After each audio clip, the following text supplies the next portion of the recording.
पश्चिम बंगाल, जहां राजनीति सिर्फ सत्ता नहीं, एक जज्बात है, एक संघर्ष है और इस संघर्ष के केंद्र में दो नाम है। एक तरफ दीदी मतलब ममता बनर्जी और दूसरी तरफ कभी उनका अपना रहा साया, हाँ आप सही पहचान रहे हैं, यहाँ बात हो रही है शुभेंदु अधिकारी की, जो कभी ममता के साथ थे, आज ममता के लिए खुद चुनौती बनकर खड़े हैं। नमस्कार, मैं शैलेंद्र तिवारी, आप देख रहे हैं नवभारत लाइव। ममता बनर्जी वो नाम जिसने 34 साल के वामपंथी किले को ध्वस्त किया। 2011 में जब परिवर्तन का नारा लगा तो बंगाल ने इतिहास बदल दिया।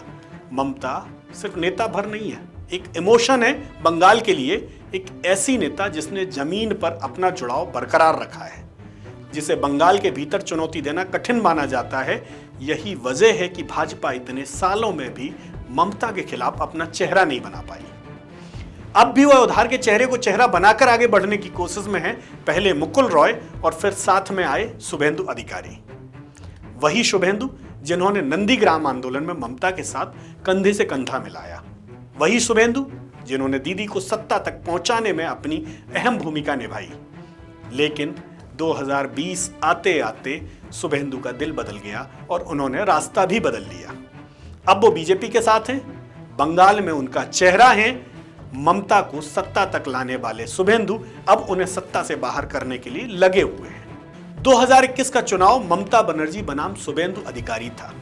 नंदीग्राम एक सीट नहीं, प्रतिष्ठा की जंग बन गई। एक तरफ दीदी जो व्हील चेयर पर बैठकर चुनाव लड़ रही थी और दूसरी तरफ शुभेंदु उस जमीन पर उन्हें चुनौती दे रहे थे। और नतीजा क्या हुआ? नतीजा वही रहा कि शुभेंदु अधिकारी ने ममता बनर्जी को हरा दिया। अपने ही प्यादे से हार का मलाल ममता को जरूर रहा होगा। ममता महज 1956 वोट 1956 वोट से हार गई। यह बात और है कि फिर भवानीपुर सीट से उपचुनाव कराकर ममता विधानसभा पहुंच गई। लेकिन पूरे बंगाल में तृणमूल कांग्रेस ने 213 सीटें जीत ली और बीजेपी 77 पर सिमट गई। तो सवाल यह है, क्या शुभेंदु अधिकारी का असर सिर्फ नंदीग्राम तक सीमित था? नहीं, उनका प्रभाव मेदिनीपुर और आसपास के इलाकों में भी साफ दिखाई दिया। उन्होंने बीजेपी को ग्राउंड लेवल पर बहुत मजबूती दी, कैडर बनाया और टीएमसी के भीतर सेंध भी लगाई। लेकिन पूरे बंगाल में ममता का करिश्मा भारी पड़ा और उनकी झोली में बंगाल आ गिरा। अब सवाल, आने वाले चुनाव में क्या शुभेंदु अधिकारी ममता बनर्जी को कड़ी टक्कर दे पाएंगे?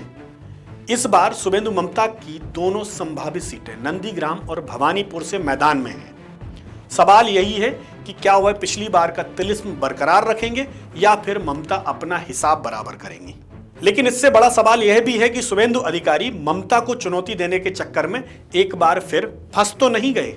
उनके लिए चुनौती है अपनी सीट पर जीत बरकरार रखने की और भवानीपुर में चमत्कार करने की।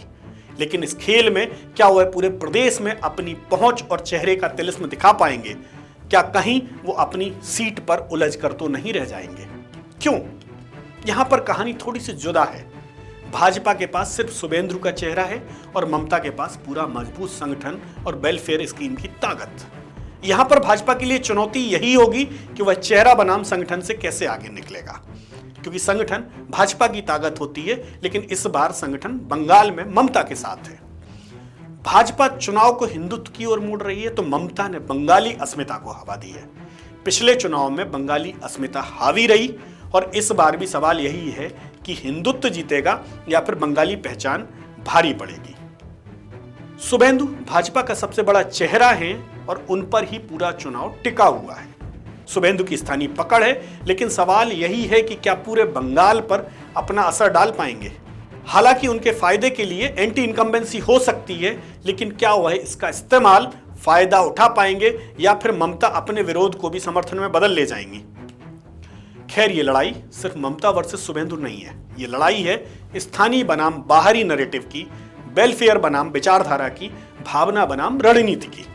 शुभेंदु अधिकारी एक मजबूत चुनौती भर नहीं है, एक रणनीतिक खिलाड़ी हैं, लेकिन ममता बनर्जी अब भी बंगाल की सबसे बड़ी राजनीतिक सच्चाई है। तो क्या शुभेंदु इस बार दीदी का किला ढा पाएंगे या फिर खेला होबे एक बार फिर गूंजेगा? बंगाल की राजनीति में कहानी अभी खत्म नहीं हुई है, क्योंकि यहां हर चुनाव एक नई कहानी लिखता है। तो देखते हैं इस बार कहानी क्या नया मोड़ लेती है। तो बने रहिए हमारे साथ, फिर मिलते हैं। नमस्कार।